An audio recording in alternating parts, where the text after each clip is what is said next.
Nay?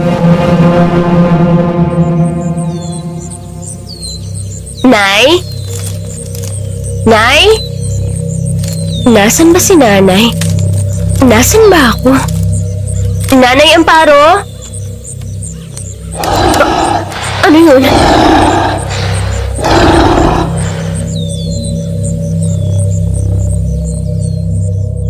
Bigla akong lumingon ng di kalayuan mula sa kinatatayuan ko ay may naaninag akong liwanag na papunta sa akin. Nanlaki ang mga mata ko nang makita ang isang bolang apoy na nakalutang sa hangin. Mabilis akong tumakbo na lumipad dito papunta sa akin habang panay ang lingon ko. Takot na takot ako dahil parang ayokong lubayan ng bolang apoy.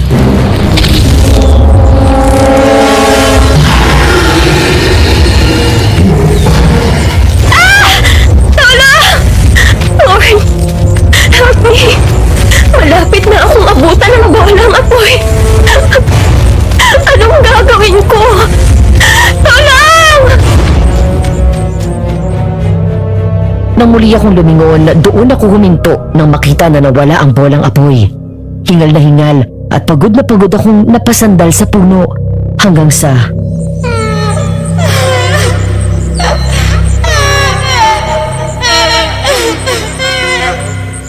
Sino yun?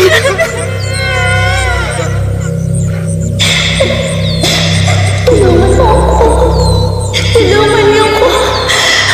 Nanonood ako. Sino yan? Tulong! Nasaan ka? Tulong!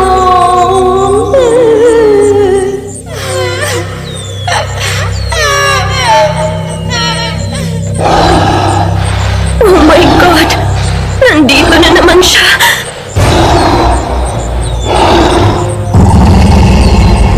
Sino ba yan? Huwag ka nga manakot! Ah!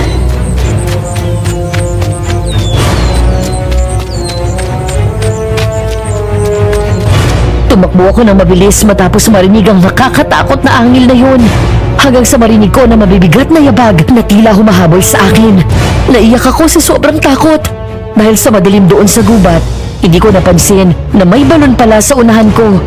Bumangga ang binti ko doon at nawalan ako ng balanse.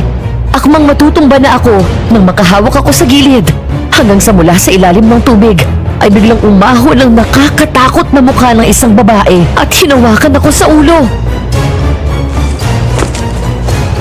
Samahan mo ako dito!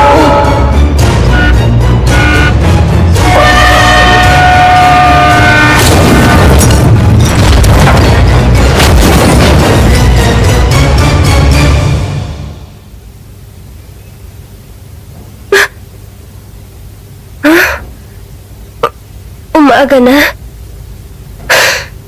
Panaginip lang pala. Ay, nandito na pala ako.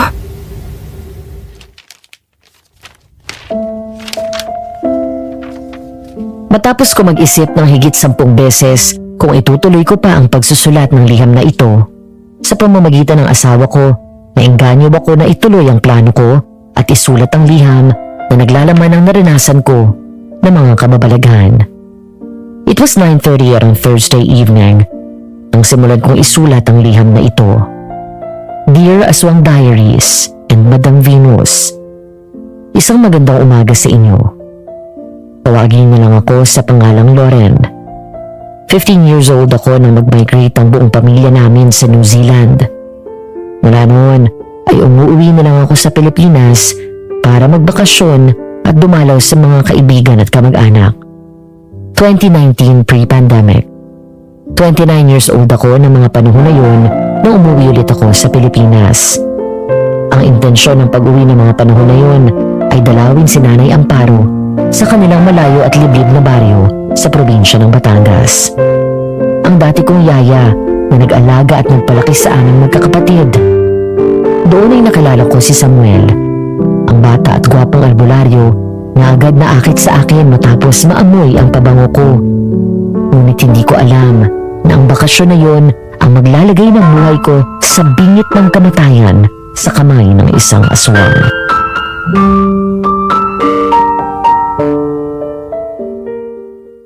Dito na yata yun. Huminto ang sinasakyan kong kotse sa harapan ng isang bakuran na may magaganda at maraming halaman at puno na namumulaklak. Tiningnan ko ang picture ng bahay na hawak ko. Yun nga ang bahay ni Nanay Amparo.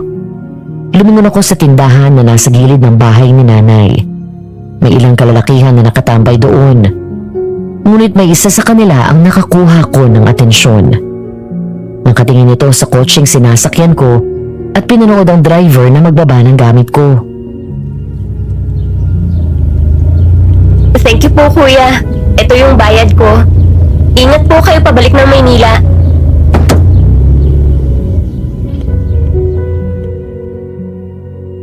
Pagbaba ng sasakyan ay kinuha ko ang luggage ko at inayos iyon. Nang mahulog ang isang bag ko, ang lalaking nakatingin kanina sa kotse na sinakyan ko ay mabilis na lumapit sa akin at pinulot ang bag. Ay, thank you. Walang anuman. Mukhang bago ka dito sa lugar namin.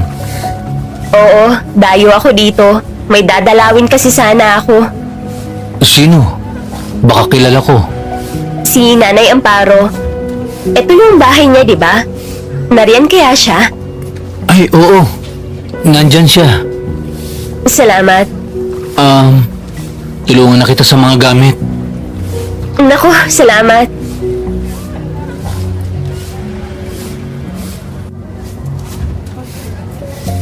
Hila ang mga gamit ko, sinamahan niya ako sa bahay ni Nanay Amparo. Nakaramdam ako ng bahagyang pagkailang dahil nang muli akong lumingon sa lalaking kasama ko, titig na titig siya sa akin.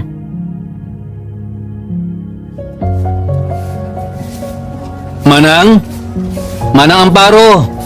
May naghahanap po sa inyo. Sino ba yan? Magandang umaga ho. Ano ho bang may paglilingkod ko sa inyo? Marahan akong natawa nang hindi ako nakilala ni Nanay Amparo. Mahigit 14 years na rin mula nang huli kaming nagkita. Kaya naiintindihan ko kung hindi man niya ako nakilala agad. Ngumiti ako sa kanya nang makalapit siya sa gate.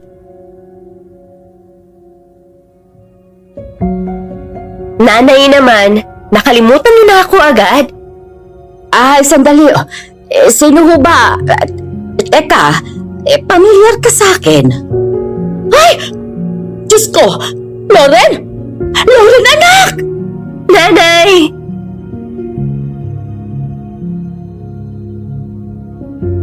Nagmadali itong lumabas ng gate pagkatapos ay mahigpit kaming nagyakap. Dahil sa labis na pagkamis namin sa isa't isa, hindi namin naiwasan na maiyak sa sobrang tuwa. Pagkatapos ay masaya itong hinawakan ako sa magkabilang pisngi at pinaliguan ako ng halik sa buong mukha.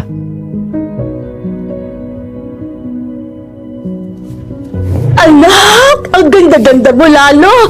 Abay, hindi kita nakilala ha! Ay, tingnan mo! Ay, dalagang-dalaga ka na! Salamat po, Nay. Teka, paano ba nalaman tong bahay ko? Dito sa picture na binigay niyo sa akin noon, di ba po sinulat niyo pa yung address niyo dito? Saka nakausap ko po si Bitoy, yung apo niyong binatilyo. Siya ang nag-confirm sa akin na ito pa rin ang address niyo. Ay nako, halina't pumasok ka na muna Ano ba, Samuel? May ubo ka ba? Abay, puro plema ang laman niya na. Manang naman, oh. Joke lang. Alam ko naman bakit hindi ka umaalis dyan. Loren, anak. Siya nga pala si Samuel. Diyan lang ang bahay nila sa malapit. Binata yan. 33 na pero wala pa rin asawa. Samuel, siya naman si Loren. Siya ang batang inalagaan ko noong namamasukan ako sa pamilya nila sa Maynila. Abay, 15 anyos lang siya noong huli ko itong makita. Nakita mo naman, napakaganda ano? Oo nga po eh. Nice to meet you, Loren. Nice to meet you too, Samuel. Jasmine, tama? Ha? Yung pabango mo. Naamoy ko. Jasmine yan, di ba? Wow, tama. Jasmine nga ang scent na to. Paano mo nalaman? Yan din kasi ang paboritong scent ng mami at kapatid ko dati. Espesyal kasi sa akin ang amoy na yan, kaya kilalang kilala ko. Ay, halika! Pumasok ka! Ay, Nay, yung mga gamit ko po. Ako nang magpapasok.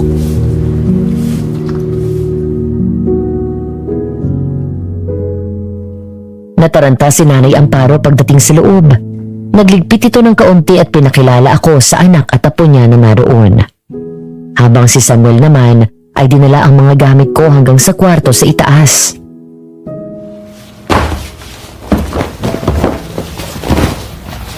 Nay, relax lang ho kayo. Huwag kayong mataranta. Naku paano ba naman kasi hindi ka man lang nagpasabi? Mano man lang na nakapaglinis dito sa bahay kahit kaunti.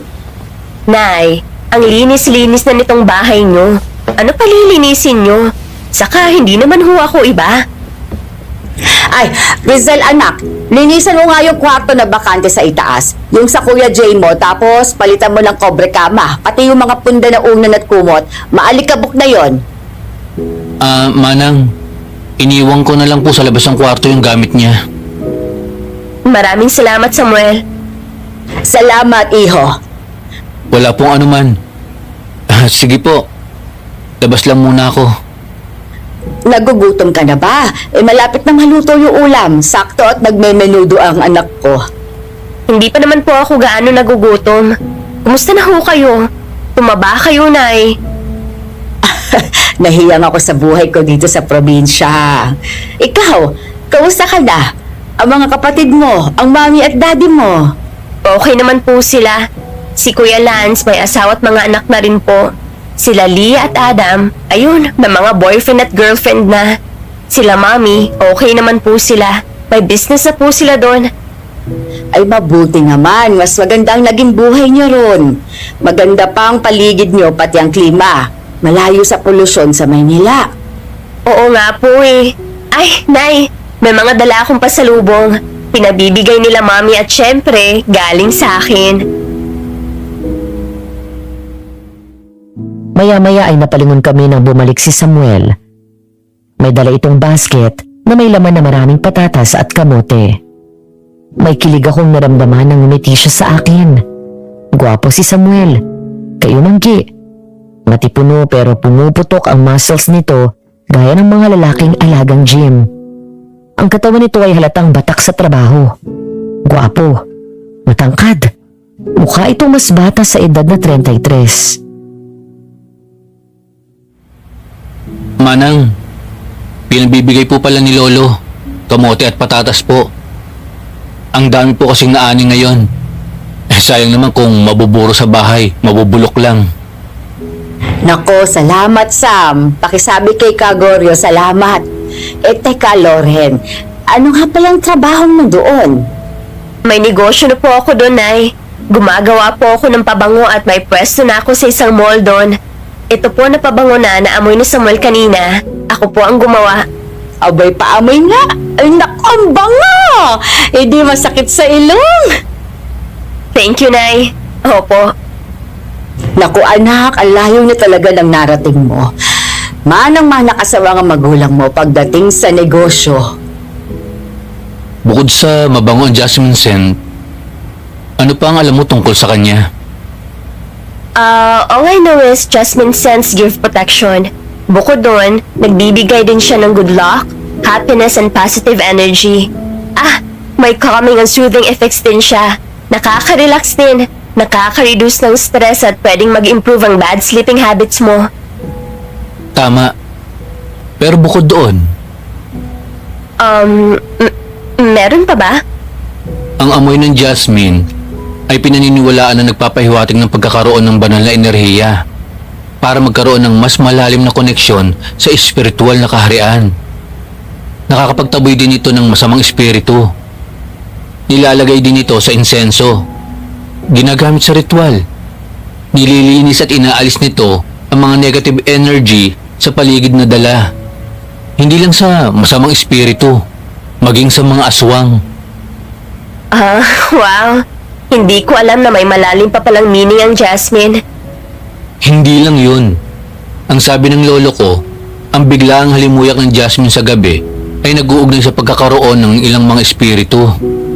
Habang ang iba, ito ay sumasagisag sa banal na pag-ibig at paraiso.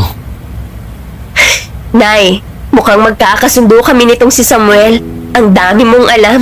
Mukhang marami ako matututunan sa'yo. Isang albularyo si Samuel, kaya marami siyang alam. Ah, albularyo. Ngayon ko lang ulit narinig ang salitang albularyo. Interesting. Kung gusto mo, sumama ka sa akin bukas. Ipapakita ko sa iyo yung kubo namin kung saan kami nanggagamot. Sure, gusto ko yan.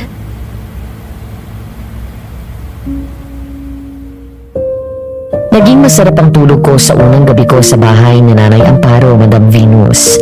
Malamig at presko. Hindi kailangan ng aircon para lang maging komportable ako. Matapos ko mag-ayos, ay lumabas na rin ako ng kwarto. Pababa pa lang ako ng hagdan nang marinig ko na nag-uusap si Nanay Amparo at si Samuel. Ang ganda ni Loren, ano? Ay, umamin ka sa akin. Type mo, ano? Abay, lagi ka nang nakadikit dito sa bahay, ah. Ito yata yung sinasabi nilang pag-ibig sa unang tingin. Ang ganda eh. Tapos, mukhang mabait pa. Hindi lang mukha. Mabait talaga yun, pati buong pamilya niya. Maganda na yan noon. Abay, kita mo naman, mas lalong gumanda. Ang puti-puti, parang porselanang kutis. Lalo tuloy siyang pumuti sa kulay ng buhok niya, no? Saka po ang ganda ng mata. Parang natutunaw ako kapag nakatingin siya sa akin. Ang ganda ngumiti. Malumanay ang boses. Ang amo ng mukha. Pero ang mas humihila po sa akin papunta sa kanya ay yung amoy niya. Naaalala ko sa kanya si Mama. Naku, bagay kayo. Hayaan mo, ilalakad kita. Manang, sabi niyo yan ha. Pero sinabi niyo na po ba ang mga nangyayari dito? Hindi pa. Eh baka kasi matakot. Hindi naman po siya magagalaw nun. Basta huwag siyang lalabas sa gabi. Delikado. May nakita na naman pong biktima doon sa kabilang sityo. Ay, hindi ko maintindihan kung saan galing na naman ang kampo ng demonyong yan. Ilang taon na tayong nananahimik dito. Pinatay na ng lolo mo ang dating aswang. At heto na naman sila at namiminsala. Hindi ko rin po alam kung saan sila galing. Pero nagtatanong-tanong na po ako. Aswang? Kung kailan namang dumating si Loren, eh saka naman lumabas na naman ang aswang na yan. Huwag po kayong mag-alala, Manang. Tutulungan ko po kayo kay Loren. Ako po ang bahala magbantay sa kanya. Nako, salamat ha. Mabuti na lang at nariyan ka.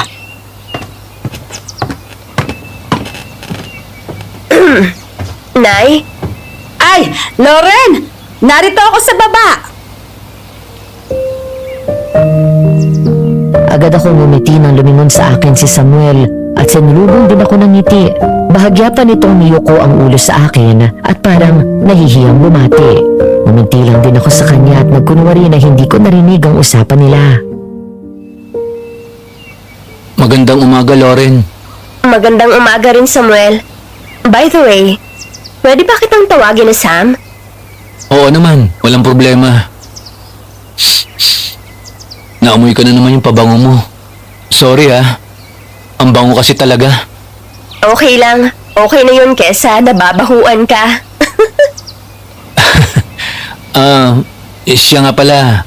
Nagdala ako ng daing. Ako ang gumawa niyan mismo at nagtimpla. Baka lang magustuhan mo. Wow! Daing! Ang tagal ko nang hindi nakakatikim nito. Salamat ha.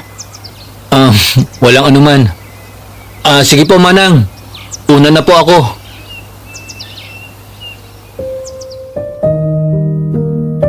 Nang makaalis si Samuel, ay sabay na kaming kumain ng breakfast ni Nanay Amparo kasama ng anak at apo niya.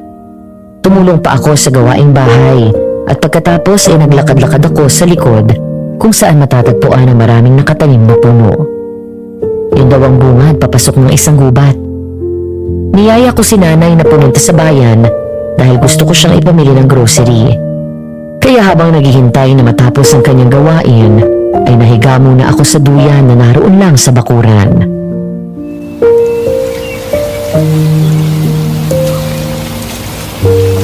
Ang sarap dito. What if dito na lang ako tumira? Habang marahan umuugoy ang duyan, ay hindi ko napigilan ang sarili ko na makaramdam ng antok. Ang mga dahon at mga sanga sa puno ay parang sumasabay sa salo ng marahang pag-ihip ng malamig na hangin. Kasabay nito ay ang mga huni ng ibon na parang musika sa pandinig ko. Ilang sandali pa, hindi ko namamalayan na napapapikit na pala ako hanggang sa tuluyan ng nakatulog.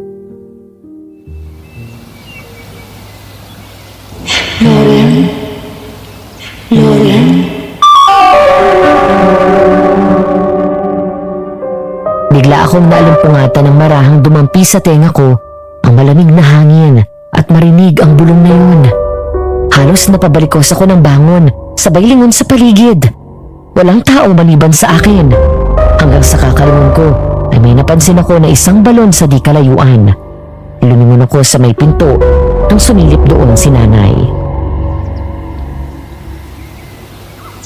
Loren? Loren, maliligo na lang ako sandali pagkatapos ay aalis na tayo. Sige po, Nay. Pagbalik ng tingin ko sa may balon, kumunot ang noo ko nang makita na may babaeng nakatayo malapit sa balon. Nakabestida ito na kulay puti na may disenyo ng mga bulaklak sa laylayan. Lalo akong nagtaka nang kumaway sa akin ang babae. Pero dahil medyo malayo mula sa kinatatayuan ko ang babae, hindi ko masyadong maaninag ang mukha niya. Hanggang sa naglakad ito at nang dumaan siya sa malaking puno, nagtaka ako nang makitang hindi na siya lumabas sa kabilang gilid noon.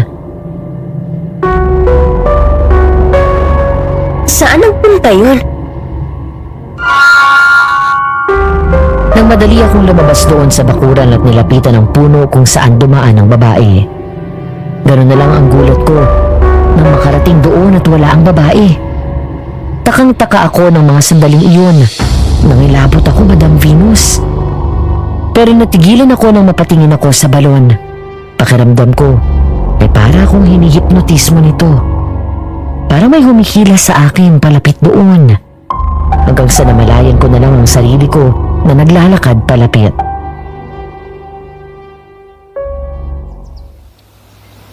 Loren, Sam! anong ginagawa mo dito? Ha? May tinitingnan lang ako. Yung kasing babae. Hindi ka dapat pumupunta dito. Halika na sa loob. Aalis na kayo mamaya ni Manang. Oo, sige.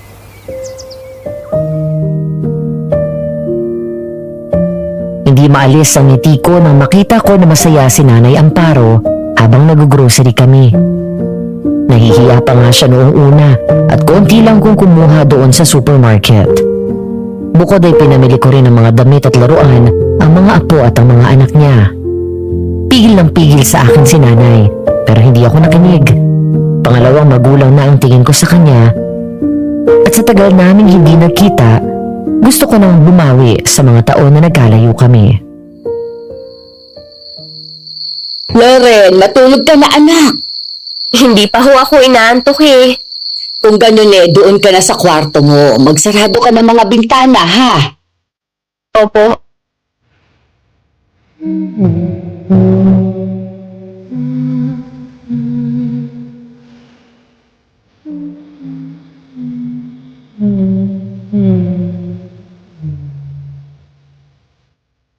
Isasarado ko na lang ang bintana nang natigilan ako at marinig ang isang tinig ng babaeng kumakanta.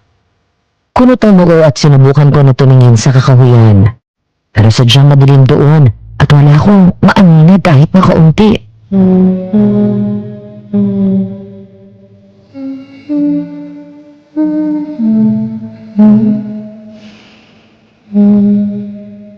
Habang tumatagal na naririnig ko ang tinig ng babaeng kumakanta sa gitna ng kakahuyan, nakakaramdam ako ng pangingilabot.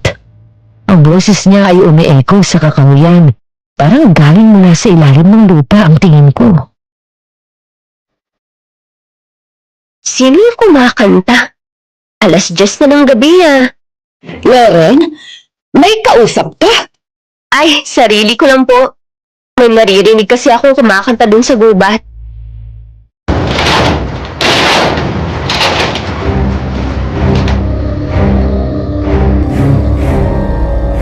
Sabay kaming tumingala ni Nanay Amparo at natahimik nang marinig namin ang mabigat na yabag sa bubong.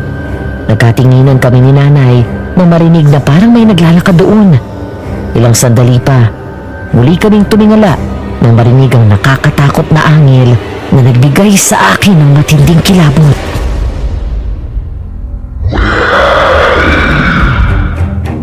Ano po yun, Nay? Shh! May hayop po yatang nakaakyat sa bubong? Madali ka! Isabit natin itong bawang dyan sa bintana mo at ilagay ang asin. Pinanood ko siya nang hinampas-hampas nito ang bintana ng palaspas at walis tingting. Pagkatapos, nagtataka man, ay tinulungan ko si Nanay Amparo sa ginagawa niya. Maya-maya ay nagmamadali na sinarado ang bintana.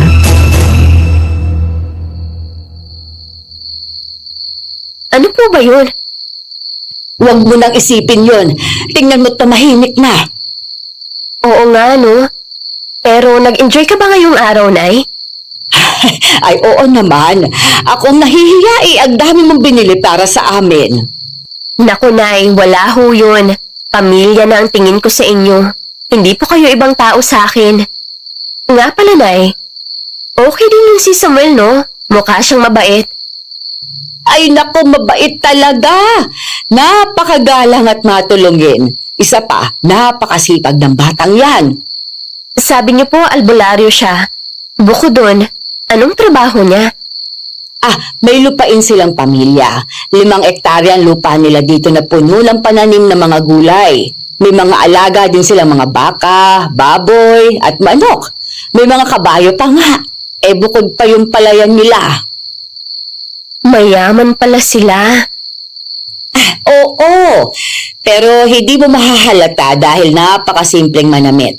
Yung bahay nila, simple lang rin. Sila lang naman daw ng lolo niya ang magkasama sa buhay. Sa totoo lang, maraming natutulungan yan dito.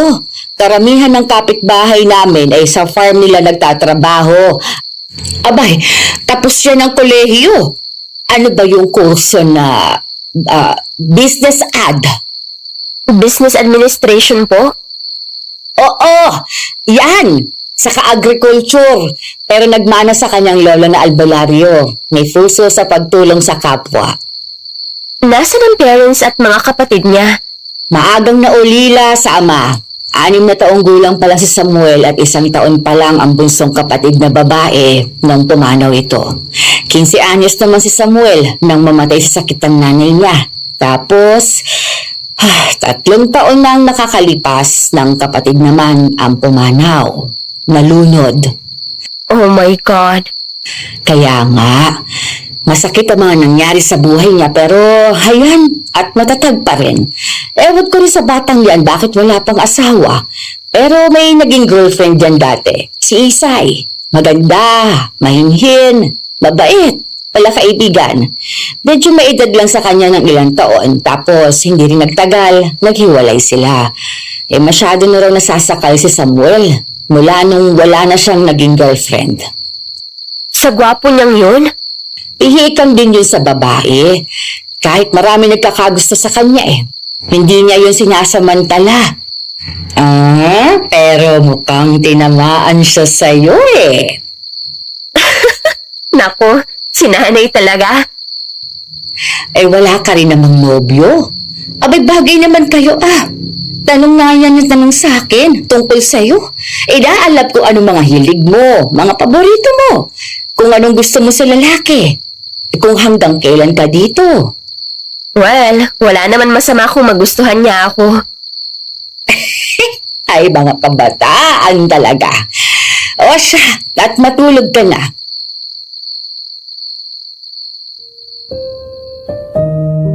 Kinaumagahan sa bayan dahil abala si Nanay Amparo sa pag-volunteer sa barangay. Nung naisipan kong pumunta sa bayan, si Samuel ang nagpresentang sumama sa akin. Dinala niya ako sa malapit na mga park at iba pang pasyalan. May mga binili rin ako mga damit na pambahay sa nadaanan namin at Tianggian. Ano? Okay na sa'yo yung mga pambahay na yan? Oo, marami na to. Sinadya ko na hindi magdala ng pambahay dahil makakapal ang tela ng pangbahay ko doon. Lagi kasing malamig sa lugar namin. Saka mamaya, ikaw na naman ang magbayad kapag may nakita ako. Nakakahiya na. Ikaw na nga nagbayad nitong mga pinamili ko eh. Wala yun. Bisita ka rito sa bayan namin. Gaano katagal ka pala magbabakasyon dito? 1 month.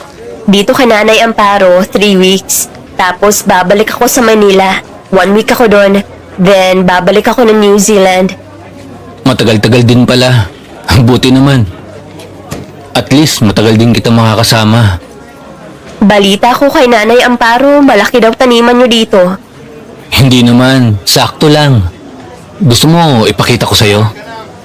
Okay lang ba? Oo naman. Basta ikaw. Sasakay tayo ng kabayo. Wow, sige. Hindi pa ako nakakasakay ng kabayo eh. Loren, pwede ba kitang maimbita? Imbita? Saan? Lumabas. Ha? Eto, nandito na nga tayo sa labas eh. Hindi yun. Ang ibig kong sabihin, labas as in, kakain sa labas. Manonood ng sine.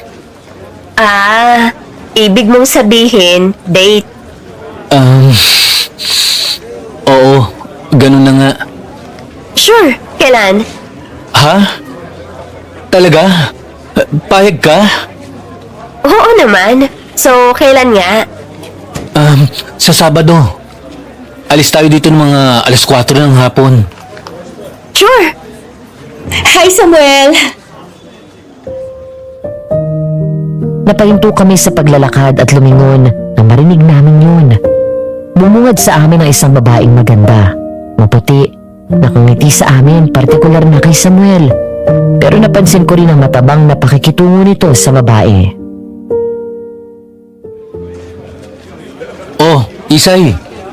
Mukhang may bisita ka ha. Pinsan mo? Hindi. Bisita ni Manang Amparo. Siya nga pala. Loren, si Isay. Isay, si Loren. Hi, nice to meet you. Ako rin. Wow, Englishera. Galing ka na Amerika? New Zealand. Dati kong yaya si Nanay Amparo. Dinadalaw ko siya kaya ako nandito. Kaya pala mukha kang foreigner. Sige Isay, mauna na kami. Samuel, sandali lang. Birthday ko sa Sabado. Maghahanda ako. Punta ka ha? Pasensya na Isay. May date kami ni Loren sa Sabado eh. Date? Oo. Sige, una na kami. Bye. Agad lumingon sa paligid ang mga mata ko nang makapasok sa kubo ni Sam. Bumungad sa akin ang maraming maliliit na bote. May laman yung mga dahon at sanga. May mga nakataling tuyong sanga ng kung anong puno o halaman. May mga kandila. May mga iba't ibang magagandang bato. Mga medalyon. May tawas din. Baon ng niyog na may 3 mata. At iba't ibang mga dahon. Ilang mga booklet na ang iba ay nakasulat sa Latin. May planggana na may tubig sa mesa at may krus na gawa sa tanso.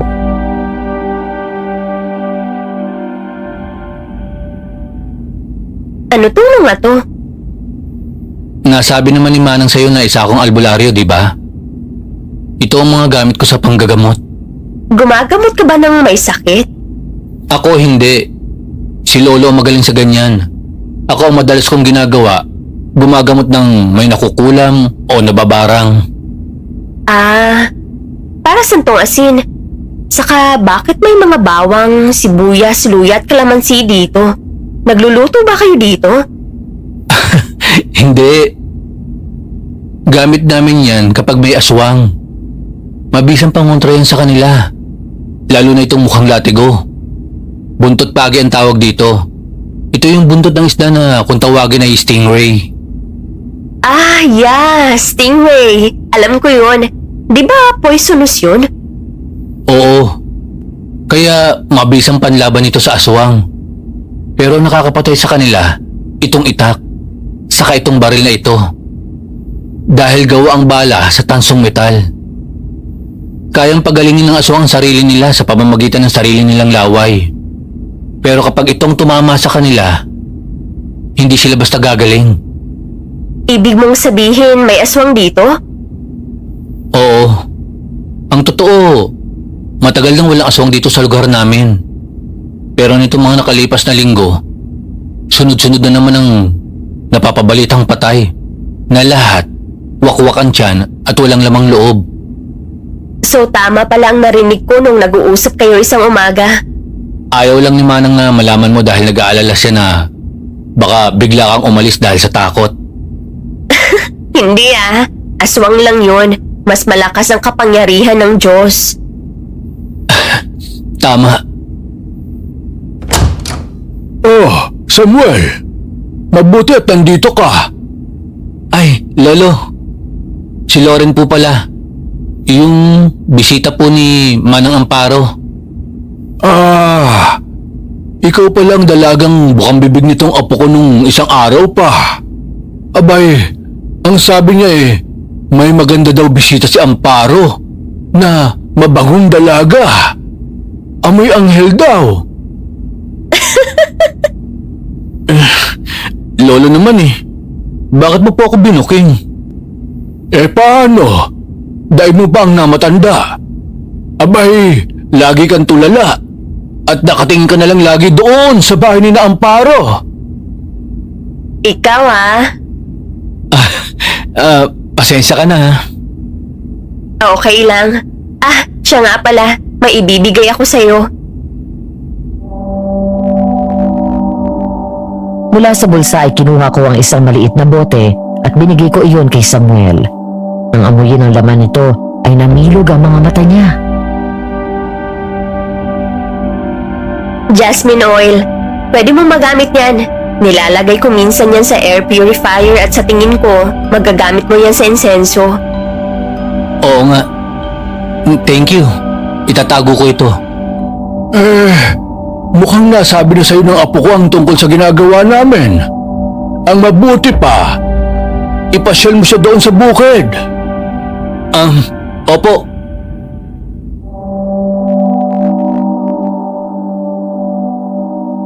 Mula doon sa kubo ay dinala ako ni Samuel sa kwadra at sumakay kami sa isa sa kanyang mga kabayo. Nasa unahan ako at nasa likod ko siya. Tuwang-tuwa ako sa ganda ng paligid at preskong simoy ng hangin.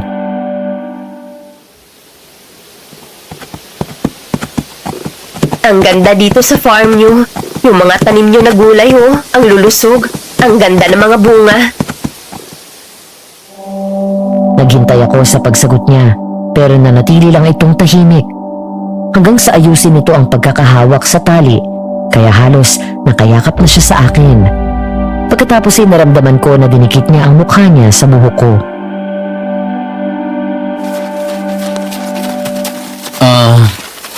Humihingi ako ng paumanhin sa'yo, Loren. Huwag mo sanang isipin na binabastos kita. Hindi ko lang talaga mapigilan na amuyin ka. Inaakit ako ng amoy ng pabango mo. Ayos lang. Dahil ba sa mama mo? Oo, dahil sa kanya at sa kapatid ko. Simula nang dumating ka at naamoy ko ang pabango mo, pinapaalala mo ang masasayang araw namin nung buhay pa sila. Hindi ko alam, Loren, pero parang hinihila mo ako lagi palapit sa'yo. Patawarin mo ako. Ayokong isipin mo na sinasamantala kita. Huwag ka mag-alala. Okay lang. Masaya ako na napapasaya din kita sa maliit na paraan. Ha? Anong ginagawa niya dito? Natigilan ako nang papaliko na kami papunta sa taniman ng mga mangga at nakita ko na nakatago sa isang puno si Isay. Galit at masama ang tingin sa amin. Sam, si Isa yun, di ba? Ha? Saan? Ayun, nalagpasan na natin. Sa likod ng puno. Ho! Ho! Huminto kami at bumalik sa tinuro ko. Pero pagdating sa puno kung saan ko nakita si Isay, ay wala na ito. Tumingin ako sa paligid.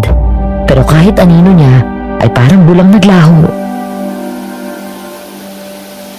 Nasaan na yun? Baka naman namalikmata ka lang. Hindi, sigurado ako. Sinundan pa nga niya tayo ng tingin eh. Nagkatitigan pa kami. Hayaan mo na yon. Kumapit ka dahil... Ha! Ay, huwag mo bilisan, hoy!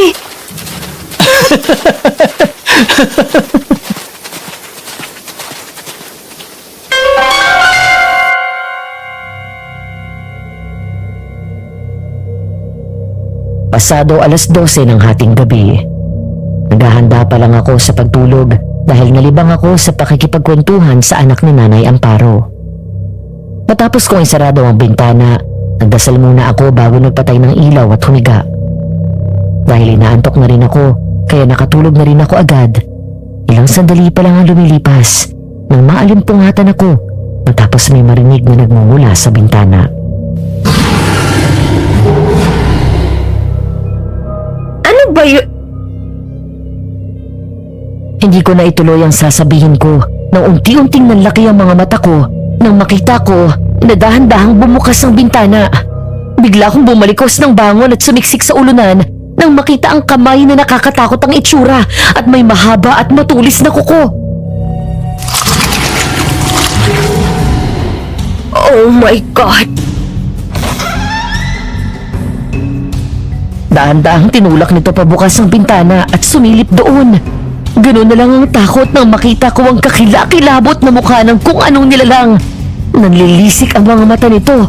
Ang mga kilay nito ay pataas. Ang mga pangil nito ay mahaba din at matulis. At ang balat nito ay parang may mga hiwa mula sa ilalim ng mata. Pababa sa pisngi nito hanggang sa leeg. Kulubot na may kaparehong hiwa din ito sa ilong pataas hanggang noo. Loren? Pagkatapos ay mahaba ang buhok nito at ang katawan ay kulubot din na maitim. Sa sobrang shock ay hindi ko magawang igalaw ang katawan ko. Nakatulala lang ako doon, nanginginig sa takot habang umaagos ang luha. Bumuka ang bibig ko para tawagin si Nanay Amparo pero walang boses ang lumabas mula sa akin.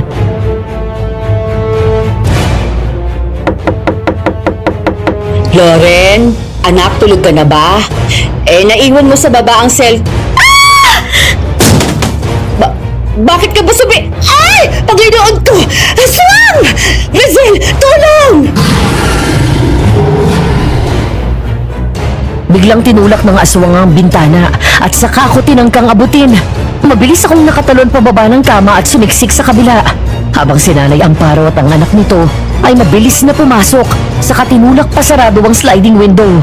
Dahil doon ay naipit ang kalahati ng katawan ng aswang. Habang ang isang kamay nito ay pilit akong inaabot. Agad naghanap ang mata ko ng magagamit na armas. Hanggang sa mapatingin ako sa pabango ko. Mabilis ko yung kinuha pati ang walis tambo. Pagkatapos ay inisprayan ko sa mukha ang aswang. Lumayas ka dito! Layas! Matapos kong isprayan siya ng pabango at sumigaw ito ng malakas na parabang napaso at humawak sa mukha. Sinamantala ko yun at hinataw ng hawakan ng walis tambo ang aswang. Hanggang sa hindi ko inaasahan na mahawakan nito ang walis sabay hila. Loren! Anak! Sinunggaban ako nito at nahawakan sa leeg. Mahigpit niya akong sinakal na halos umangat ang paa ko mula sa kama. Madam Venus, I'm the type who doesn't just accept defeat. Lalaban ako hanggang sa dulo. Nakipagtitigan ako sa aswang at nakita ko ang matinding galit sa mga mata nito. Pagkatapos ay bigla ko siyang inisprayan ulit ng pabango. Ngunit ngayon, direkta na sa mata ko siya pinatamaan. Bitiwan mo si Loren! Demonyo ka! Nagpumiglas ako ng husto hanggang sa wakas ay mabitawan niya ako. Ngunit sa pagpiglas ko, hindi lang niya ako nakalmot sa leeg, kung hindi sa may balikat.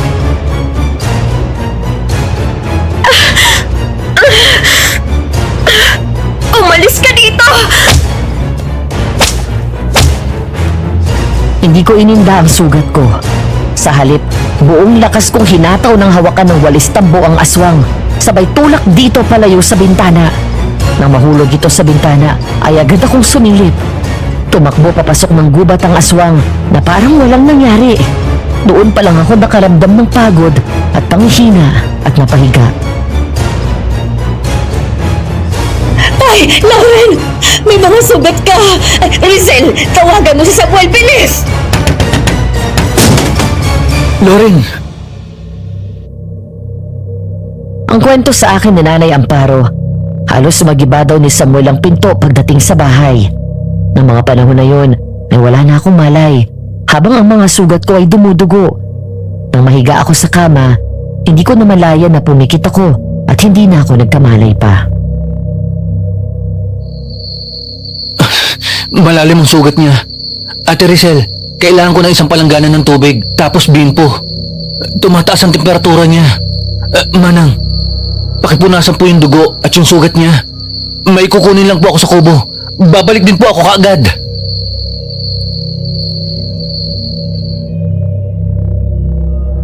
Nang makaalis si Samuel ay sinunod ni Nanay ang bili nito. Habang pinupunasan daw ako ni Nanay, ay lalong tumaas ang temperatura ko at doon biglang nanginig ang buong katawan ko. Lalo daw silang nataranta at agad pinainom ng gamot sa lagnat. Maya-maya ay dumating daw si Samuel na may dalang gamit. Hingal na hingal at pawis na pawis.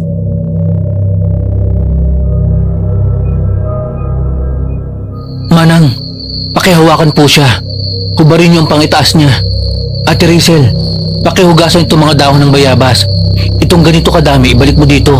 At kailangan ko ng pandikdik. Tapos, itong ibang dahon kasama ang bulaklak ng gumamela, ilaga mo sa 2 baso ng tubig ng 15 minuto. Makalipas ang 15 minuto, ay dumating na nga ang pinaglagaan ng dahon ng bayabas at gumamela.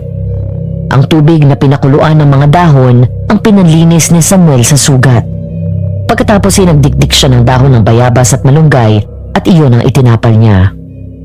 Habang ginagawa iyon ni Samuel, sabi ni Manang, may dinarasalan daw ako nito. Matapos ang lahat ng iyon ay saka tinakpan ang sugat ko ng gasa.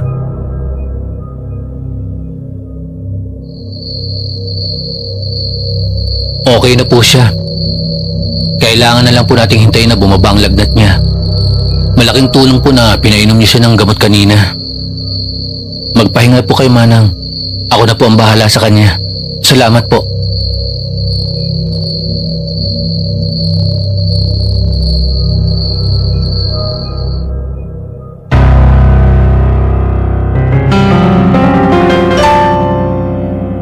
Natagpuan ko ulit ang sarili ko na naglalakad sa gubat ng gabing iyon.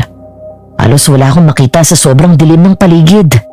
Ang tangi ko lang naririnig ay ang mga kuliglig at ang mga natatakpan ko na tuyong dahon. Hanggang sa may naaninag akong liwanag, ang bolang apoy. Muli na naman itong nagpakita sa akin habang nakalutang sa hangin. Nang lumipad dito palayo, para akong nahipnotismo at sinundan ito. Makalipas ang ilang saglit na paglalakad, natanaw ko ang bahay ni Nanay Amparo. Pero bago pa ako makarating doon,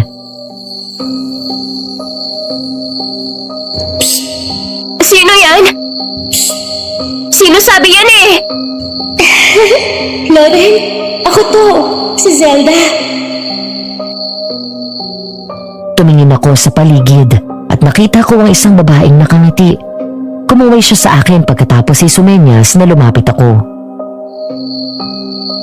Halika, dito tayo. Sino ka ba? Si Zelda nga, kaibigan mo. Matagal na kitang hinihintay eh. Ako? Hindi kita kilala. Ako, kilala kita. Pinakilala ka sa akin ni Manang. Ang ganda mo pala lalo sa personal. Ano bang pangalan mo? Biglang nanlaki ang mga mata ko nang mula sa likod ay dumating ang aswang at tinulak ang babae sa balon.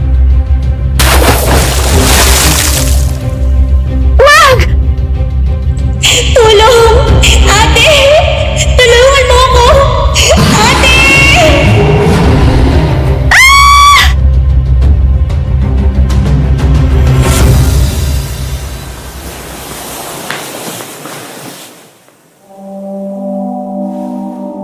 Hingal na bigla akong dumilat. Pagkatapos ay agad akong bumangon at lumingon sa paligid. Naroon na ako sa loob ng kwarto at umaga na. Bigla akong nakaramdam ng hilo at akmang babagsak ako sa kama nang dumating si Samuel at nasa luwa ko. Loren? Loren, ayos ka lang ba? Nahihilo ako. Hindi ka pa dapat bumangon. Yung aswang, Sam. May aswang. Wala nang aswang. Napaalis mo siya. Ikaw ang nagligtas kay Manang Amparo at sa buong pamilya niya. Natakot ako. Pero nagawa mo pa rin makalaban. Pinahanga mo kami. Maingat akong hiniga sa kama ni Samuel. Pagkatapos ay kinuha ang bimpo na nahulog mula sa noo ko kanina. Matapos ang pagsalakay ng aswang, ang tanging naalala ko lang ay nahiga ako sa kama matapos makaramdam ng panghihina. Anong nangyari? Nilagnat ka ng mataas. Umabot sa 40 ang lagnat mo, kaya nanginginig ka. Hinabol ng taong bayan ng aswang kagabi, pero hindi nila naabutan. Kinapa ko ang leeg at kaliwang balikat ko nang maalala na nasugatan ako ng aswang. May gasa na nakatapal doon.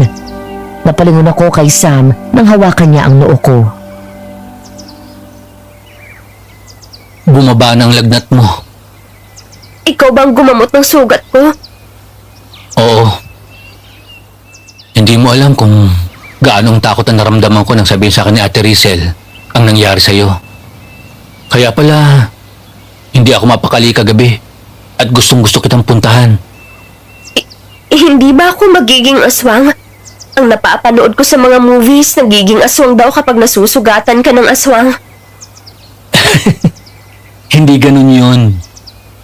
Kapag kinagat ka, pwede ka maging aswang. Dahil ang laway nila, yun ang parang nagsisilbing kamandag. Kapag pumasok ang laway ng aswang sa katawan mo, posible na maging aswang ka kapag hindi naagapan. Pero syempre, dahil aswang siya, at kuko pa rin ng aswang ang nakasugat sa'yo, nagkaroon ng impeksyon sa sugat mo. Mabilis mag-react sa katawan ng tao ang virus na dala nila. Salamat sa pagligtas mo sa akin, Sam. Wala yon. Ang mahalaga, nasa mabuti ka ng kalagayan. Mamaya, lalagyan ko na ng mga pangontra dyan sa bintana mo. Oo nga pala. Naglinis kasi kami kahapon ng umaga dito sa kwarto kaya inalis muna namin yung mga bawang na sinabit ni nanay. Nakalimutan na namin ibalik. Yung ilalagay ko mamaya, wag na wag nyo nang tatanggalin. Opo. Oh, gising ka na pala. Kumusta ng pakiramdam mo, anak? Okay na po, Nay. Ikaw, kumusta? Si Rizel at yung mga bata, nasaktan ba kayo ng aswang? Ay, wag mo kaming alalahanin. Okay lang kami. Salamat sa'yo. Eh kung hindi ka matapang naman laban, baka napasok na tayo dito at napatay na niya tayong lahat. Loren, sandali lang ha. May kukunin lang ako sa kubo. Naku anak, alam mo ba yang si Samuel? Alalang alala sa'yo. Simula pa nung dumating siya, hindi na umalis sa tabi mo yan. Binantayan ka. Siya mismo ang gumamot dyan sa mga sugat mo. Mukhang tinamaan talagang mailap na puso ng aming makisig na albularyo. Mukha naman mabait si Samuel. Isa pa, magkasundo kami. Ay naku, baka hindi ka na pauwiin yan at pakasalan ka kaagad. Si nanay talaga, oh. O siya, magpahinga ka na riyan. Mag-aakit na lang ako ng pagkain mo. Salamat po, Nay.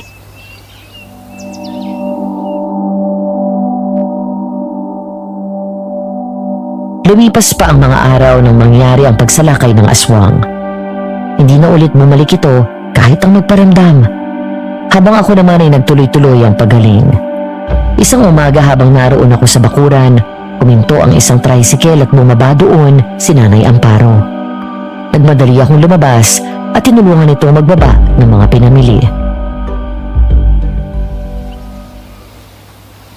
Nay, ang dami naman ito. Hindi niyo sinabi na ganito karami ang bibilhin niyo. Eh di sana sinamahan ko kayo. Ayos lang anak, hindi naman ako nagbitbit lahat niyan. Kasama ko si Samuel. Sinamahan niya ako mamalengke. Hinatid pa nga ako sa sakayan ng tricycle. Mabuti naman ho. Teka, ang gaganda naman itong mga bulaklak na to. Para sa'yo yan, pinabibigay ni Samuel. May pupuntahan daw sila ng lolo niya kaya hindi siya makakadaan dito. Pero mamaya daw kapag nakauwi siya, daanan ka niya. Salamat, Nay. Loren! Sabay kaming napalingon ni Nanay Amparo nang marinig ang boses na tumawag sa pangalan ko. Sabay din kaming tumingin sa isa't isa at nagtaka nang makita si Isay. Nakatayo ito sa di kalayuan sa amin at nakangiti. Ay, magandang umaga po, Aling Amparo. Magandang umaga naman. Rizel, pumarinig ka nga dito at tulungan mo ako dito sa mga pinamili ko. Loren, doon lang ako sa loob, ha? Sige po. Huwag ka masyadong magtiwala dyan. Lukaret yan. Opo. Lumapit si Isay sa akin nang ngiting-ngiti na para bang close kami at matagal nang magkakilala. Pagkatapos ay inabot ang dala nito ang isang paper bag. Pagsilip ko doon, may 2 Tupperware. Hi, Isay, right? Oo, para nga pala sa'yo. Sa akin? Oo, nagluto kasi ako ng bopis at papaitan kanina. Medyo naparami kaya naisip kong bigyan ka. Thanks. Ang thoughtful mo naman. Gusto ko sana makipagkaibigan. Kung okay lang sa'yo. Okay lang siguro. Ikaw, hindi ka ba awkward? I know you're Samuel's ex. Kayo na ba? Hindi pa naman pero gusto ko siya. So, plano mo siyang sagutin? Oo. Okay. Pero sana this time, magbago na siya, no? Magbago? Anong ibig mong sabihin? Huwag mo na lang sabihin, sinabi ko sa'yo, ha? Nung kami kasi, palagi siya maraming babae. Taga iba't ibang bayan pero sa huli, sa akin din naman siya bumabalik. Ganun ba? Okay, tatandaan ko yan. Isang beses, labas naman tayo. Ipapasyal kita sa mga lugar na hindi mo pa napupuntahan. Tapos, sama ka sa akin sa bahay. Oo nga pala, kumusta na? Balita ko nahagat ka rin ng aswang? Nakalmot lang. Loren, anak, hindi ka patapos dyan. Pumasok ka na dito. Sige, tawag na ako sa loob. Salamat ulit dito. Sige, bye.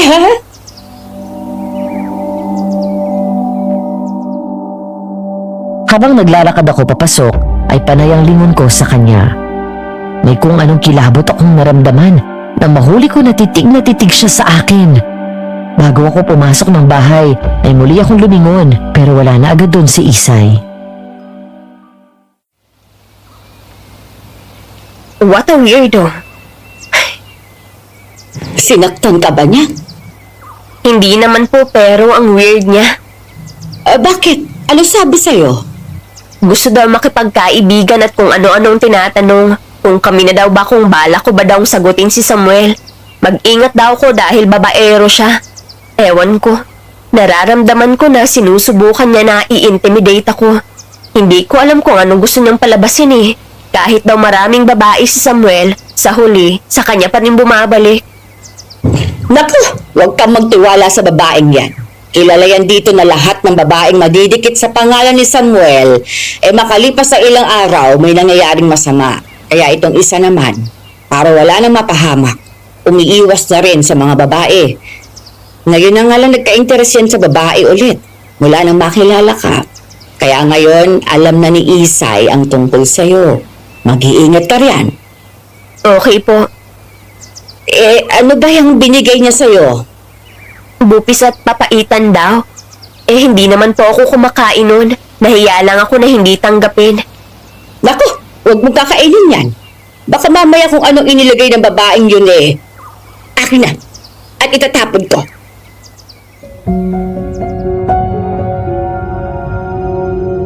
Sa wakas, natuloy na rin ang date namin na napospone dahil sa nangyari sa akin. Dahil busog pa kami pagdating ng mall, nanood muna kami ng sine ni Samuel. Kung saan pinaramdam at pinakita niya sa akin kung gaano siya kaalaga at ka-gentleman. Habang magkasama kami, doon ko lang na-realize na ngayon lang ako naging ganito kakomportable na kasama ang isang lalaki.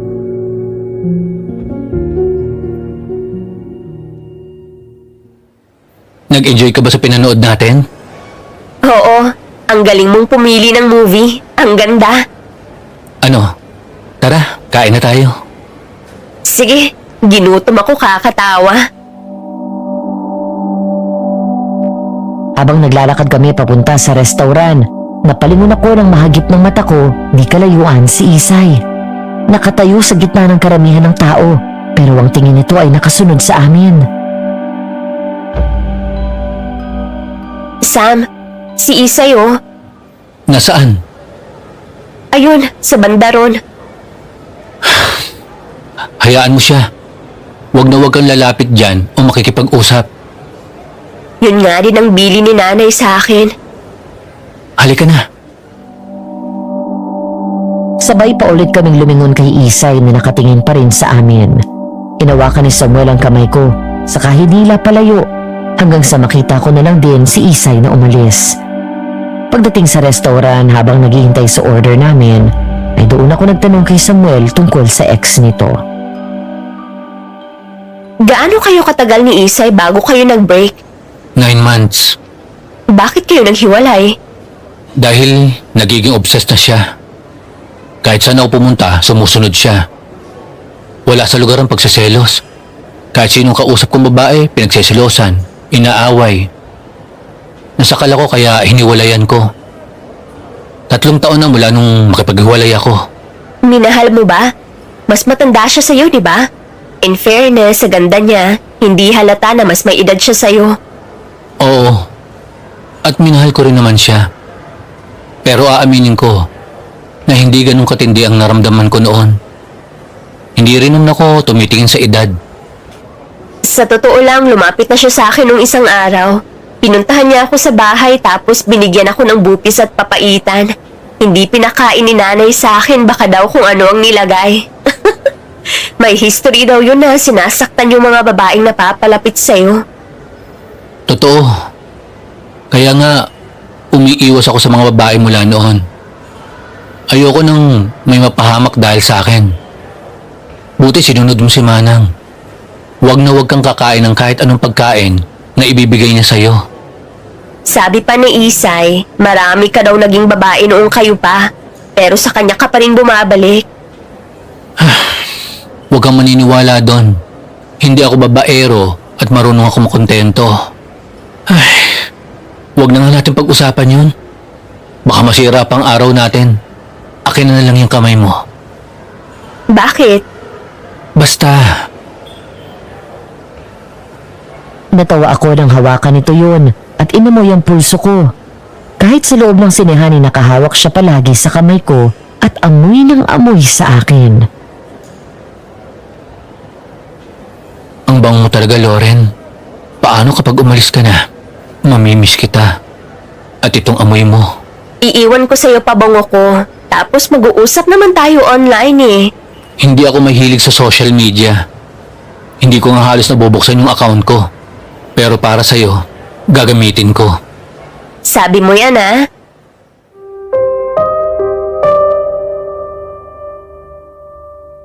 Naging masaya ang kauna-unahang date namin ni Samuel. Dahil limitado lang ang pamamalagi ko doon, nagkasundo kami nito na mas madalas lalabas at sasamahan niya ako sa Maynila sa isang linggo ko na pamamalagi doon at siya rin ang maghahatid sa akin sa airport. Ang buong akala ko ay matatapos ang araw namin ng masaya. Pasado 9:00 ng gabi. Sasakay na kami ng kotse nito at pauwi na. Nang biglaan niyang tapakan ng preno matapos may humarang sa amin. Ang nilalang na kahit kailan ay hindi ko makakalimutan.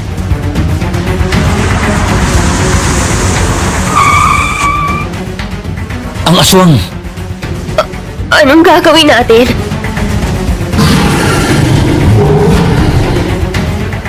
Ginalaw-galaw ng aswang ang mga kamay nitong may matatalim na kuko at umaangil habang masama ang tingin sa amin.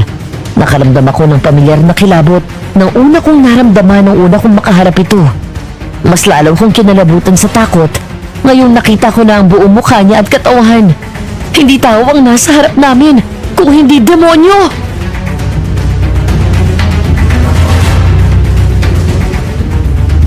Kumapit ka ng mabuti. Bibilis ang kontakbo nitong sasakyan.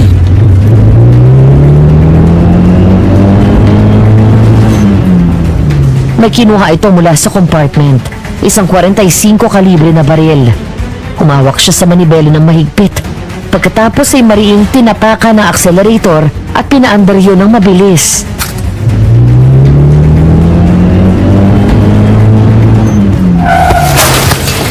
Malakas na binangga ni Samuel ang aswang.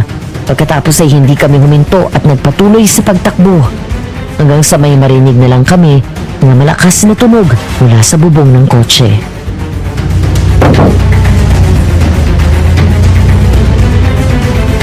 Nasa taas siya. Anong gagawin natin? Huwag kang mag-alala. Ako ang bahala.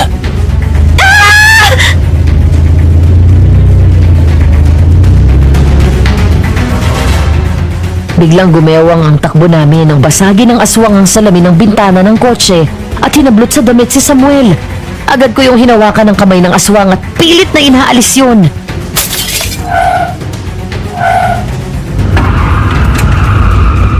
Nang maalala ko ang pabango ko, ay agad kong inalis ang seatbelt at nisprayan ko ang mukha ng aswang. Dahil doon ay nakabitaw ang aswang, kaya kinabig ni Samuel ang kotse. Sinadyang pina-ekis-ekis ang takbo para mahulog ang aswang.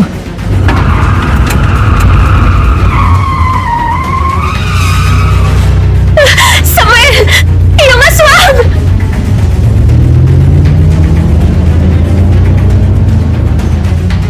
Nang lumingon ako sa bintana sa gilid ko, napasigaw ako sa labis na takot. Nang makita ng malapitan ang nakakakilabot na mukha nito, binasag din ito ang salamin sabay sunggab sa braso ko at sinubukan akong hilahin palabas.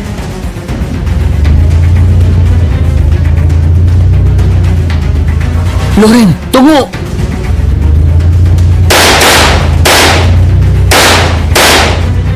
Sinunod ko ang sinabi ni Samuel. Pagkatapos ay bigla nitong hininto ang sasakyan, sabay pinaputokan ng aswang ng sunod-sunod. Tinamaan ito ng 2 beses. Dahil doon ay biglang tumalon pababa ang aswang. Mabilis na bumaba si Samuel at hinabol ito. Kasunod ng muling pagpapaputok nito ng baril.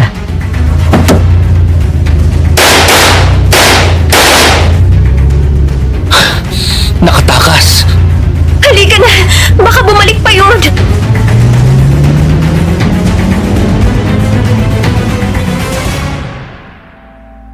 Sa kabila ng mga nangyari ay hindi namin hinayaan ni Samuel na masira ang gabi namin.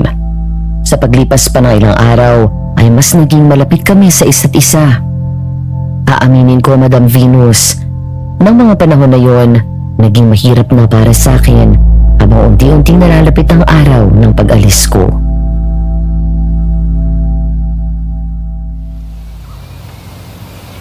Nay, okay na po ba to? Oo, tama na yung ganyang kadami. Ang nga pala, kumusta ang mami at daddy mo? Narinig ko magkausap kayo kanina. Ayos naman sila. Kinakamusta nga kayo? Nababanggit mo na ba ang mga nangyayari dito? Naku, hindi po. Mag-aalala lang yun lalo na si Mommy. Eh yun nga ang inaalala ko nung una. Akala ko nga aalis ka na agad pagkatapos ng nangyari sa'yo. Nay, aalis ako sa araw at oras ng alis ko. Pero malay niyo baka mag-extend pa ako. Tsak na hindi na akong dahilan ng pagtatagal mo dito. Ewan ko po, Nay. Mahirap hindi magustuhan si Samuel. Napakapalad mo, anak. Mabuting tao yan. Oh, nasa nga pala siya ngayon? Nasa farm po busy. Mabuti pa. Dalhan mo siya nitong ulam mamaya dahil isa ito sa mga paborito niya. Bok choy. Sige po. Loren!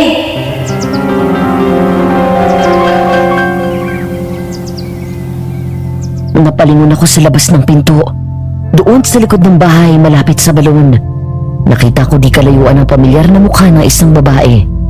Umiti siya sa akin at kumaway. Pagkatapos ay suminyas sa akin na lumapit ako.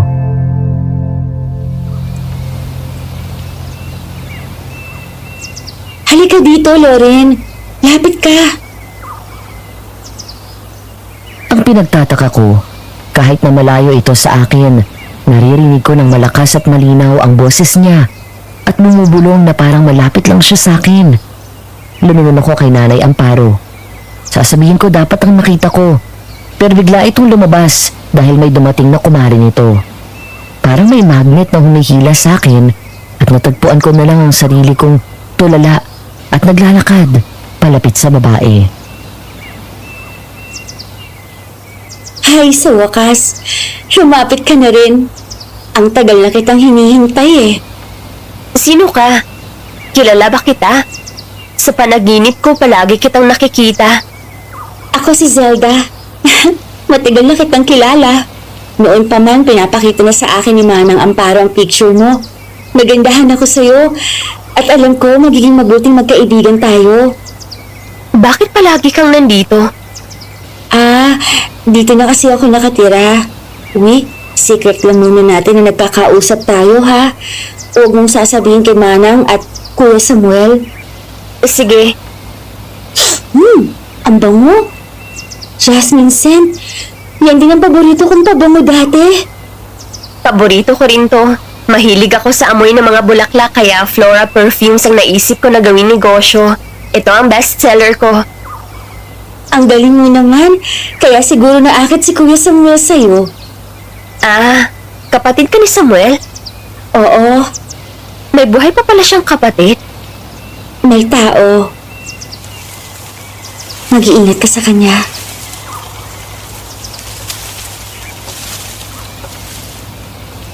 Lumingon ako sa gilid at nakita ko si Isay. Nakatayo sa gilid ng isang puno at nakatingin sa akin. At nakapaskil ng peking ngiti.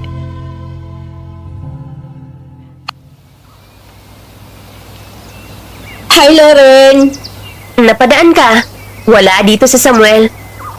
Alam ko, May kailangan ka? mangangamusta lang. Okay naman. Masaya dahil sa date namin ni Samuel. Nakita mo kami, di ba? Sinusundan mo kami palagi kahit saan kami pumunta. Ay, hindi siya mapupunta sa'yo, Loren. Mapapahamak ka lang. Says who? You? Bakit?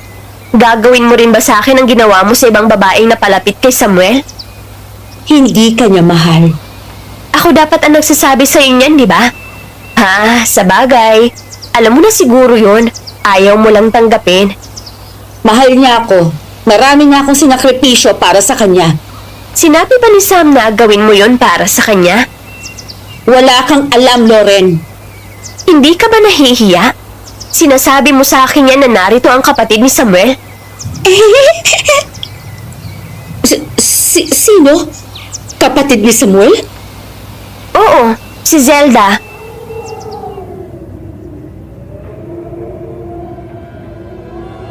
Nang humangin ang malamig doon sa gubat, biglang kumalat sa paligid ang amoy ng jasmine scent perfume ko. Nagtaka ako nang maamoy yun ni Isay at bigla itong umatras. Bakas sa mukha ang takot.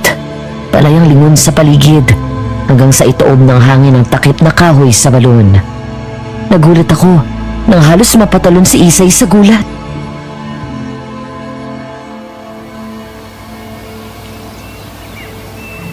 Ha? Hindi. Hindi! Wala ka na! Matagal ka na patay! Bakit tumakbo yun? Kilala mo ba siya?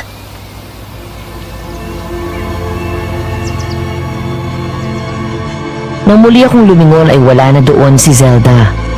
Tumingin ako sa paligid pero wala kahit ang anino nito.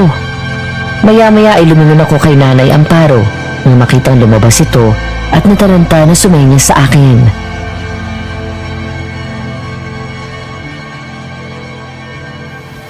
Loren, pumarinig ka! Lumayo ka dyan sa balon, bilis! Hindi ba't sinabihan ka na ni Samuel na huwag kang lalapit dyan? Tinawag po kasi ako ni... Ay, luto na ang ulam. Sige na, dalhan mo na si Samuel. Dinagdagan ko na para sa inyong dalawa. Opo.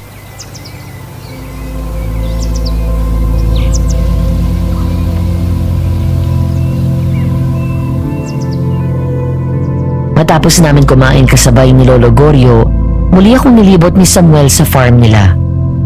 Tumulong pa ako sa pag-harvest nila ng mga gulay.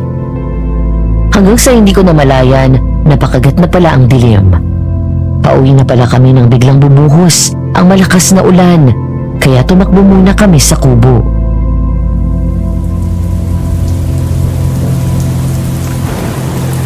Biglang-bigla naman ang buhos ng ulan. Oo nga eh. Nabasa ka ba? Hindi naman, ayos lang. Ah, siya nga pala. May ipapakita ako sa'yo.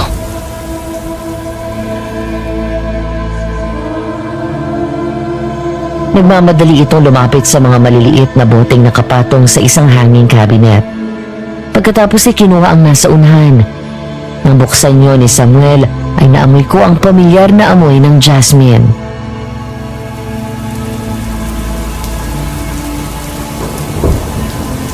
Ang bango naman. Langis ito na mabisa sa panggagamot. Ginawa ko ito at hinaluan ko ng ibinigay mo sa akin na jasmine oil. Inurasyonan ko ito ng ilang gabi, kaya sigurado mabisa ito. Madaling maghihilom ang sugat mo. Talaga? Try mo nga sa akin yung langis na gawa mo. Sige, maupo ka dito. Nang pumwesto siya sa harap ko at bahagya akong tumingala, hindi ko maintindihan. Pero parang may kuryenteng hatid ang dampi ng kamay niya sa balat. Marahan pinahiran ni Samuel ng langis ang sugat ko. Pagkatapos ay pareho kaming tumitig sa isa't isa. Ang lakas ng kabog ng dibdib ko, Madam Venus.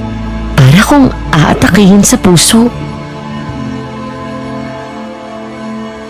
Ah, talikod ka. Yung balikat mo naman. Tumalikod ako mula sa kanya at binuksan isa-isa ang butones ng short sleeves polo na suot ko. Pagkatapos ay binaba ko ang damit ko at nilabas ang kaliwang balikat ko. Bahagya pa akong napakislot na maramdaman ko ang dampi ng kamay niya matapos nitong pahiring ng langis ang sugat ko. Maya-maya ay nilapit nito ang sarili sa akin at mula sa likod ay bigla akong niyakap nito.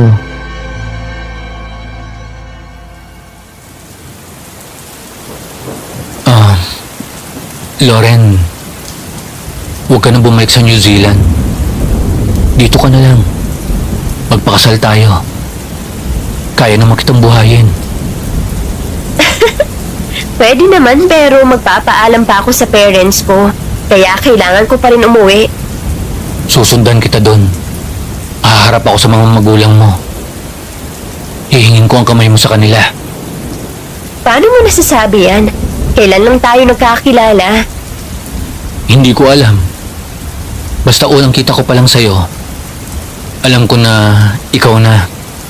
Sa kasabi rin ng bantay ko, hindi na dapat kita pakawalan. Bantay? Kaming mga albularyo, may bantay kaming espiritu. Sila ang tumutulong sa amin para makapaggamot kami. Ah! Samuel!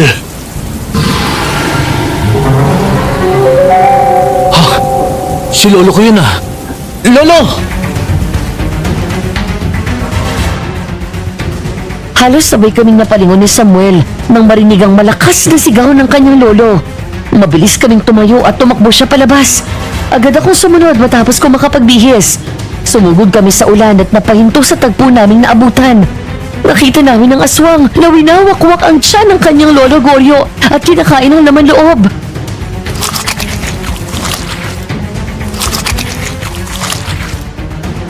Apo!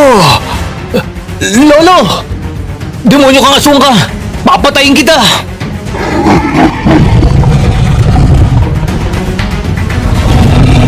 Galit na galit habang lumuluha na kinuha ni Samuel ang baril sa kubo. Pagkatapos ay agad pinaputokan ng aswang na mabilis tumakbo papasok sa gubat. Ako naman ay agad dinuluhan si Lolo Goryo. Butas ang tiyan nito at labas ang mga laman loob. Humihinga pa rin ngunit alam ko na hindi na rin siya magtatagal.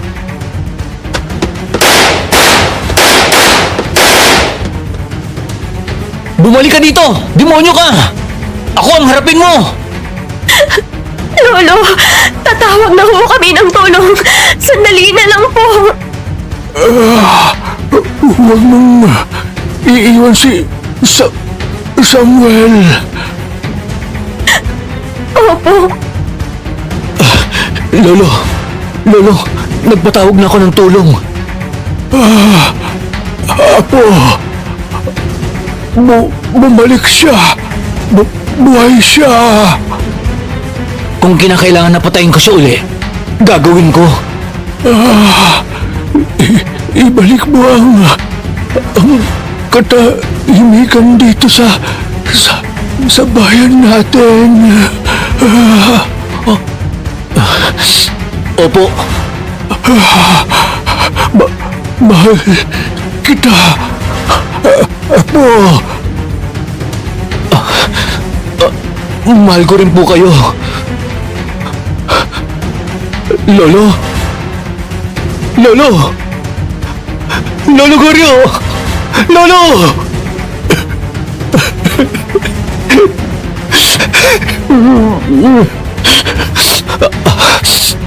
Ikaw na muna ang bahala sa kanya. Susundan ko yung aswang. Samuel, sandali! Sam! Sandali lang!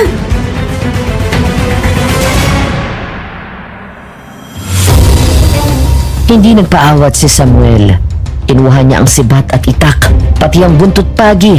Pagkatapos ay pumunta sa direksyon na pinuntahan ng aswang. Nang mga sandaling iyon ay hindi ko alam ang uunahin ko, Madam Venus. Ayokong iwan mag-isa doon si Lolo Goryo, pero nag-aalala rin ako kay Samuel. Kaya naman laking pasasalamat ko na magdatingan ang mga tauhan nila sa farm. Tumawag kayo ng pulis at ambulansya! Bilis! Sabihin niyo, aswang ang pumatay kay Lolo! Susundan ko si Samuel! Dali akong tumakbo at sinundan ang daan na tinungo ni Samuel. Hindi ko alam kung saan ang punta ko. Madalim sa kakahuyan at hindi ko kabisado iyon, pero hindi ko na naisip yon. Dahil ang tanging gusto ko ay makita si Samuel at siguraduhin na ligtas ito.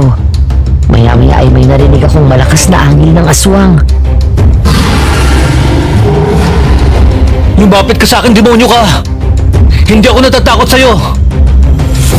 Kung noon, nakaligtas ka, ngayon sisiguraduhin ko nang mamamatay ka! Samuel! Panginoon, iligtas at gabayan niyo po si Samuel!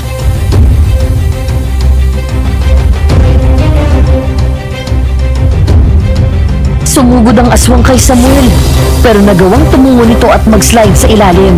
Salamat sa maputik na daan.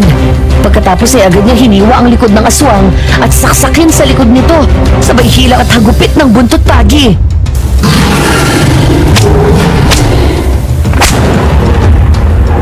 Pero nang makabawi ang aswang, bigla itong sumugod kay Samuel sa pamamagitan ng mataalas nitong mga kuko. Sa bawat pagsugod nito ay inaabot nito si Samuel at pinagtatangkaang kalmutin si Samuel na mabilis namang nakakaatras. Nang masukol si Samuel sa puno, doon siya sinakal ng aswang ng mariin sa leeg.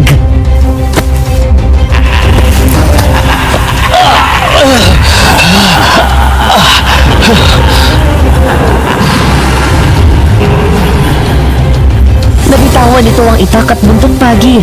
Agad akong kumilos at tumingin sa paligid. Nang makita ko ang sibat, kinuha ko yun. At agad na sinaksak ito sa likod ng aswang. Umangil ng malakas ang aswang at nabitawan nito si Samuel.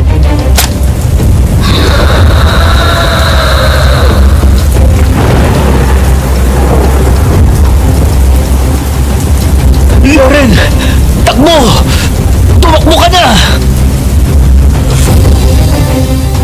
maabot ng aswang ang sibat at nagawa nitong alisin iyon. Napaatras ako at agad tumakbo palayo. Sumigaw ako ng malakas nang makitang ako na ang hinahabol nito.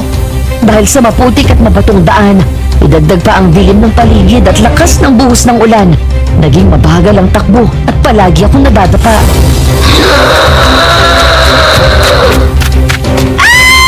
Loren!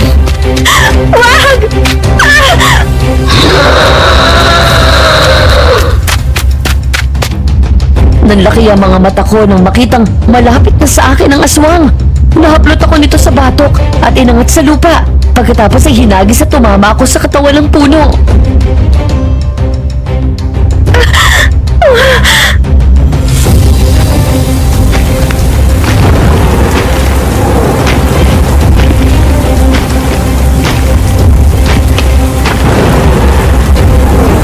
Malapit ka nang matapos!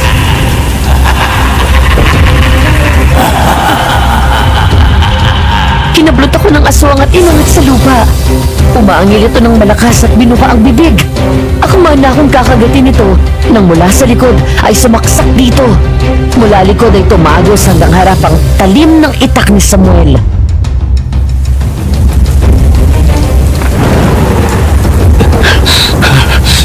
Pinatay mo na ang lolo ko. Hindi ko hahayaan na pati si Loren masaktan mo uli. Demonyo ka! Ah! Bumalik ka na sa impyernong pinanggalingan mo! Mula likod ay tumagos hanggang harap ang talim ng itak ni Samuel. Nabitawan ako ng aswang at nahulog. Mabilis akong tumayo at lumayo mula dito. Mas lalong diniin ni Samuel ang itak sa katawan ng aswang. Pagkatapos ay sinipa ito.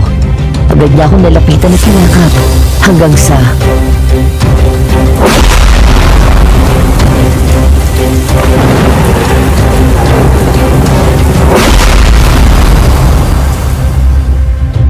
Nagulat na lang kami nang biglang tamaan ng kidlat ang aswang. Hindi lang isang beses, kung hindi dalawa. Sa isang iglap ay tuluyang namatay ang aswang. Pagod na pagod kaming napaupo sa lupa. Mahigpit kong niyakap si Samuel at maya-maya ay nagdatingan ng mga tauhan nila sa farm kasama ang mga pulis.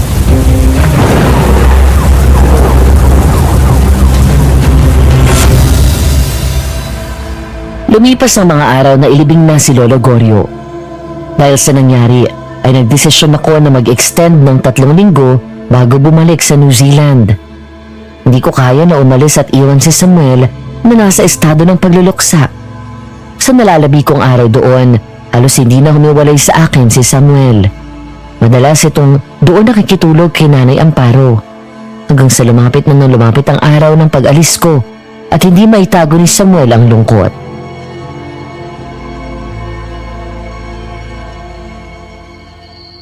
Matulog ka na dun sa sofa. 5:00 na ng madaling araw, oh. Pwede ba tayo magtabi? Sige na. Aalis ka na eh. Siniswerte ka? Baka pagalitan ka ni nanay. Saka makalungkot ka naman. Sasama ka pa sa akin sa Manila ng 1 week. Ihahatid mo pa ako sa airport. Dito ka na lang. Gusto ko rin yun. Kaya lang hindi naman kasi ganun kadali yun eh. Marami akong kailangan isettle doon sa New Zealand. Susunod ako sa'yo doon. Gaya ng ipinangako ko sa'yo. Magugulat ka na lang. Nandun na ako sa harap ng pinto ng bahay mo. At paano mo gagawin yun? Secret. Kapag gusto, maraming paraan. Basta, susurpresahin na lang kita. O siya, sige na. Matulog na tayo.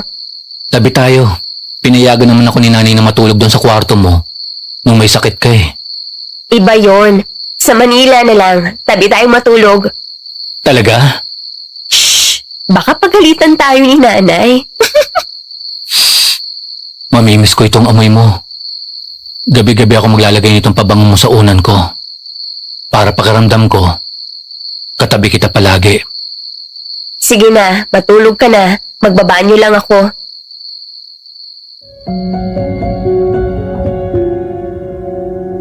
Tatayo na lang ako nang pigilan ako ni Samuel. Nang lumingon ako ay bigla akong sinalubong nito ng halik sa labi. Nagulat naman ako, pero agad akong nakabawi. Tumugon ako sa halik niya at yumakap sa kanyang leeg. Mahal kita, Loren. Sa maikling panahon na kasama kita, napamahal ka na sa akin ng sobra. Dati, hindi ako naniniwala sa pwede ka ma-inlove ng ganito kabilis. Totoo pala yon. Pinahanga mo ako sa tapang mo. Salamat sa pagliligtas mo sa buhay ko. Isa pa, yung pabango mo talaga ang punot dulo ng lahat. Ako rin, Sam. Mahal din kita.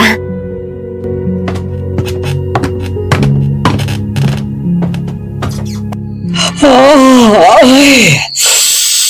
Oo. Ay, bakit kasing pa kayo dalawa? Nag-uusap lang po. Sinasamantala ko po na nandito pa bago ako iwan. Ay, kayo talaga, oy. Umakyat na kayong dalawa at matulog na. 5:00 pasado na, oh. Talaga po? Pwede ko matulog sa taas? Ay, sus! Kayo naman hindi na mga teenager. Nahiya pa kayo. Nga pala, may hindi pa ako sinasabi sa inyo. Nangako kasi ako sa kanya na hindi muna sasabihin sa inyo. Ano yun? Nakilala ko na yung isa mo pang kapatid na babae, si Zelda. Ha? Sino? Yung isang kapatid mo, si Zelda? Si Zelda? Si Zelda po. Yung babaeng palagi kong napapanaginipan. Napapanaginipan mo siya? Kailan pa? Bakit hindi mo sinasabi? Nakakalimutan ko po yung panaginip ko kapag nagigising ako. Pero nagsimula akong managinip tungkol sa kanya ilang araw bago ako umuwi ng Pilipinas. Hanggang itong nakalipas na araw. Lagi niya sinasabi na naghihintay daw siya sa pagdating ko. Nakausap ko siya dyan sa may balon. Few weeks ago tapos sabi niya pa na, Loren, makinig ka sa akin. bakit? May problema ba? Hindi mo pwede makausap si Zelda. Bakit naman? Inong kailan lang nga. Matagal nang patay si Zelda. Ha? Namatay siya sa balon na yon. Nahulog siya at nalunod. Yan ang dahilan kaya sinasabihan kita noon na huwag kang lalapit doon. Dahil may mga usapan na nagpapakita siya sa sino man na dumadaan dyan malapit sa balon. Patay na siya? Kung ganun, multo yung nakausap ko. Anong sinasabi sa'yo ni Zelda? Yun nga, lagi daw siyang naghihintay sa akin. Lagi daw niya akong nakikita sa mga pictures ni nanay. Tapos, palagi siyang nanghihingi ng tulong. May isa pa akong naaalala sa panaginip ko. Bolang apoy. Una ko palaging nakikita ang bolang apoy tapos maya-maya, makikita ko si Zelda. Bolang apoy? Sandali. Ano nga bang ibig sabihin kapag may bolang apoy? San Telmo. Ang sabi ni Lolo noon, kapag may San Telmo daw, ang ibig sabihin may kaluluwa na hindi matahimik. Ibig sabihin, hindi matahimik si Zelda. Hindi ba't sabi sa investigasyon na aksidente ang pagkamatay niya? Opo, yun ang sabi ng mga pulis. Dahil may nakitang tama sa likod ng ulo niya. Ibig sabihin, nauntog muna siya sa gilid ng bibig ng balon bago nahulog. Ano kayang ibig sabihin nun? Aalamin ko po. Ang mabuti pa, magpahinga na tayo. Una ka na sa taas, punta lang ako sa CR. Ako'y babalik pa sa pagtulog at inaantok pa ako.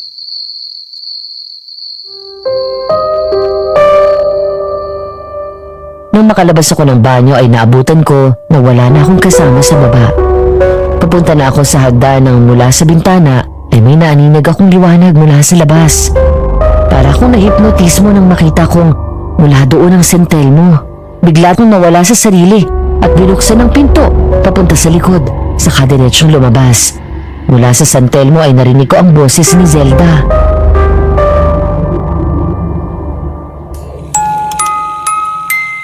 Tulungan mo ako, Loren. Dumating na ang takdang oras. Kailangan kita. Nung makarating ako malapit sa balon, ay saka nawala ang San Telmo. Tumingin ako sa paligid, pero wala doon si Zelda. Nung tumingala ako sa langit, ay malapit nang pumutok ang liwanag. Hanggang sa isang babae ang lumabas mula sa isang puno.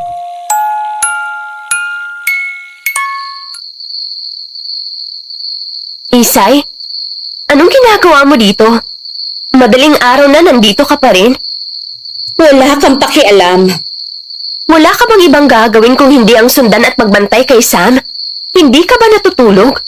Hindi ka ba naaawa sa sarili mo? Mukha ka ng tanga sa ginagawa mo. Hindi si Sam ang pakay ko dito. Ikaw. Ikaw talagang inaabangan kong lumabas. Kung ganon, anong kailangan mo? Paano mo nakilala si Zelda? 3 taon na siyang patay at kahit kailan hindi niya binanggit pa ni Samuel ang tungkol sa kanya. Nagpapakita siya sa akin pati sa panaginip. Hindi ako naniniwala sa'yo. Patay na yon. Paano pa magpapakita? Siguro talagang may alam ka sa nangyari noon. Nagsasabi ako ng totoo. Wala akong alam sa nangyari.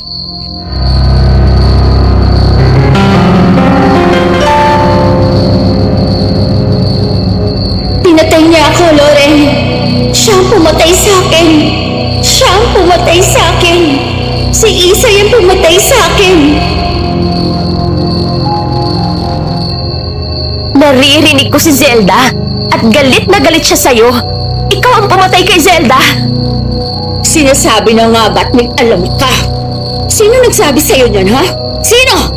Sigurado ako, walang tao noong mga panahon na yon.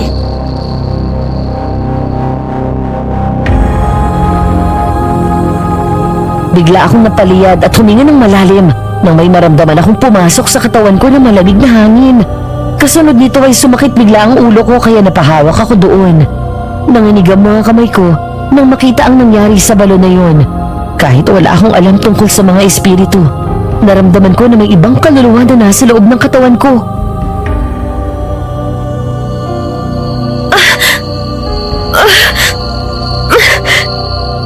Zelda! Tulungan mo akong makamit ang katarungan, Ate Loren. Gusto ko lang magpahinga dahil hindi ako matahimik. Ikaw ang pumatay kay Zelda, Isay. Dahil pakialamera siya. Sa simula pa lang alam ko nung ayaw niya sa akin para sa kuya niya. Kasalanan niyang lahat dahil kung hindi siya nangahas pumunta sa bahay, hindi niya makikita ang lihim ng pamilya ko. Naaswang ang pamilya mo. Kahit ikaw ay isang aswang. Ang buong pamilya mong pumatay sa mga tao taghasik ng lagim sa bayan na to. Nagkasagupa noon si Samuel at tatay mo, di ba? Paano mo nalaman pati yan? Dahil narito si Zelda. Nasa loob ko siya at pinakita niya sa akin ang lahat ng alam niya. Nakita ni Zelda ang totoong pagkatao ng angkan mo. Nang minsan ay kinumpronta ka niya tungkol sa nalaman niya. Nagkaroon kayo ng matinding pagtatalo dito. Nagkasabunutan kayo hanggang sa tinulak mo si Zelda at natisod siya sa bibig ng balon. Tumama ang ulo niya sa kabila at nahulog. Sa halip na tulungan mo siya, hinayaan mong malunod ang kapatid ni Samuel. Intensyon mo talaga na patayin siya dahil tinakpan mo pa ang balon para walang makarinig sa sigaw niya. Hindi totoo yan! Hindi! Yun ang totoo, Isay. Ikaw ang pumatay sa akin. Ikaw! Hindi. Hindi ikaw si Zelda. Wala na siya. Patay na siya. Wala na. Anong nangyari ha, Isay? Sino ang aswang na pumatay kay Lolo Goryo? Total, mamamatay ka na rin naman ngayon. Sige, sasagutin ko yung tanong mo. Ang tatay ko. Ang buong akala nila ay napatay nila ang tatay ko pero nagawa ko siyang buhayin. Inalagaan ko si tatay para maipaghiganti ang buong angkan namin dahil pinatay sila ni Lolo Goryo at Samuel. Ako ang nilagay nilang pain ng pamilya ko para paibigin si Samuel at patayin siya. Pero kabaligtaran ang nangyari. Ako ang umibig ng labis sa kanya na hindi ko nagawang tuparin ang utos ng pamilya ko. Pero dahil sa iyong babae ka, tuluyan nang pinatay ni Samuel ang tatay ko. Dahil pinatay niya si Lolo Goryo. Dapat lang yun sa kanya. Buhay ang kinuha niya kaya buhay din ang kabayaran. Ngayon, ikaw naman ang papatayin ko. Lahat ng babaeng dumikit kay Samuel, lahat pinapatay ko sa pamilya ko. Ngayon, ako mismo ang papatay sa'yo.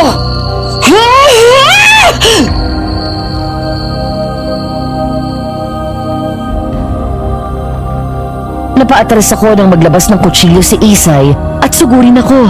Pero bago pa siya makalapit sa akin, mula sa likod ng puno ay biglang lumabas si Samuel at hinawakan sa braso si Isay. Gulat na gulat ito. Kinuha ni Samuel ang kutsilyo at inagaw sa kanya, sabay tapon nito sa malayo.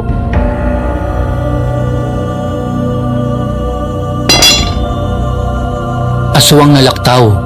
Yun ang tawag sa inyong mga miyembro ng pamilya ng aswang na hindi nagbabago ng anyo at hindi kumakain ng tao. Samuel, magpapaliwanag ako. Gusto mong malaman ng totoo kung bakit kita hiniwalayan?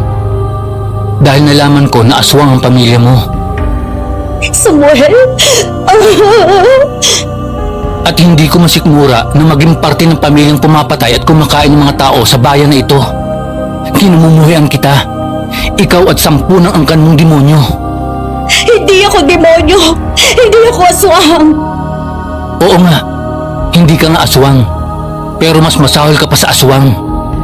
Dahil ikaw, naturingan kang tao pero nagawa mong pagtakpan ng krimen ng pamilya mo. Nagawa mong pumatay ng inosenteng tao, maitago lang ang kung anong klaseng hayop ang angkan mo. Huwag kang makikinig sa kanya! Pinatay niyo na ang kapatid at lolo ko. Hindi ko hahayaan na pati ang babaeng mahal ko, kunin mo rin sa akin. Sisiguraduhin ko na mabubulok ka sa kulungan.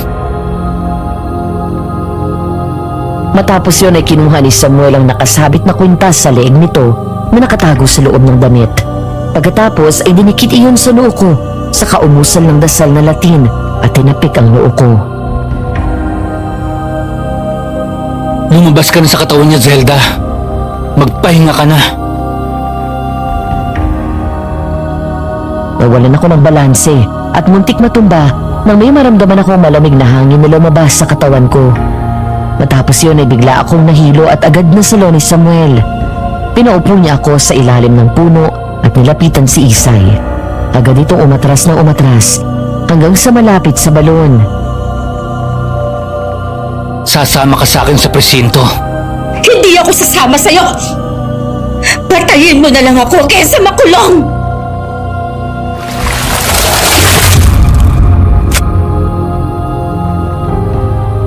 Bigla akong napatayo sa gulat at lumapit kay Samuel sa sunod naming nasaksihan.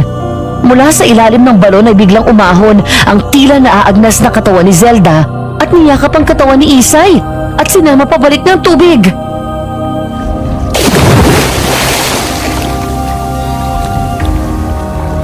Samahan mo ko dito, Isay.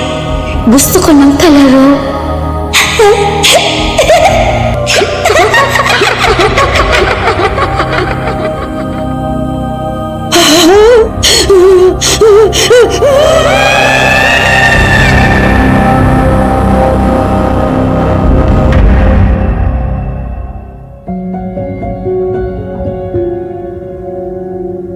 Namatay si Isay sa pagkakalunod.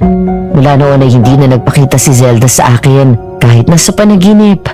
Ayon kay nanay, kaya daw siguro sa akin nagpapakita ang kapatid ni Samuel ay dahil noong buhay pa ito ay palagi daw niya akong kinikwento dito. Bukod doon, ay ang amoy ng jasmine na siyang paborito ding amoy ni Zelda ang naging common denominator namin. Nang umalis ako ng Batangas ay sumama sa akin si Samuel at hinatid ako sa Maynila. 4 na araw pa akong nanatili doon bago ang araw ng flight ko. Sa 4 na araw na magkasama kami sa Maynila, sinulit naming dalawa hanggang sa dumating na nga ang araw ng pag-alis ko. Oh, akala ko ba sabi mo kagabi sa akin huwag akong iiyak? Ikaw naman ngayon ang umiiyak. Ayokong umalis eh. Ikaw na rin ang nagsabi, may chat naman, may video call pa. Mag-iingat ka palagi ha. Sila Nanay Amparo, ikaw nang bahala sa kanya. Huwag mo kaming alalahanin. Ako na ang bahala sa lahat. Sige na. Baka maliit ka pa sa flight mo. I love you so much, Sam. I love you so much too. Hintayin mo ako doon. Susundan kita. Okay. Mag-ingat ka sa biyahe ha. Ingatan mo ang kilos mo. At itong tiyan mo pagdating mo doon. Baka mamaya in 2 to 3 weeks, may baby na tayo. Ikaw kasi, hindi mo ako tinigilan. Para hindi mo ako makalimutan. At bumalik ka sa akin. Babalik ako dito. Promise. Babalikan kita. Bubuo tayo ng pamilya. Ikaw, ako, at ang magiging anak natin. Madam Vino, sino bang mag-aakala na ang simpleng bakasyon lang dapat ay magiging daan para makatulong ako na makamit ng kapatid ni Samuel ang hustisya. Marami akong natutunan sa mga naranasan ko sa mga aswang. Nadiskubre ko ang tapang na hindi ko alam ay meron ako. Dahil doon ay mas naging higit ang pananalig ko sa Diyos. Pinutunayan na rin sa akin ang pangyayaring iyon na lahat ng kasalanan ay may katapat na parusa. At false alarm, hindi ako nabuntis pagkatapos kong umalis ng Pilipinas. Tinupad ni Samuel ang sinabi niya. Matapos ang long distance relationship namin ng 9 na buwan, nagulat na lang ako nang bigla siyang dumating sa perfume shop ko sa New Zealand. Kumarap siya sa mga magulang ko, nagpakilala, at hiningi niya na ang permiso na pakasalan ako. Nanatili siya doon ng 1 buwan. Pero 3 araw bago ang flight niya sa Pilipinas, biglang nag-lockdown dahil sa COVID. Dahil doon ay nagsama kaming dalawa. Maraming naging pagsubok, away-bati, lambingan. Gaya ng ayaw nito nagpupunta ng ospital kapag nagkakasakit dahil sanay siya na gamutin ng sarili gamit ang mga halamang gamot niya. Hanggang sa doon na rin kami sa New Zealand nagpakasal. Nang muling buksan ang mga airports, doon pa lang siya nakauwi sa Pilipinas. Hindi nagtagal ay sumunod na rin ako at dito na nga kami sa farm sa Batangas na nirahan, kung saan kami bumuo ng isang maliit na pamilya. Hanggang dito na lang at sana'y nagustuhan ninyo ang nakakatakot ngunit nakakakilig na kwento ko. Maraming salamat po. Nagmamahal, Loren.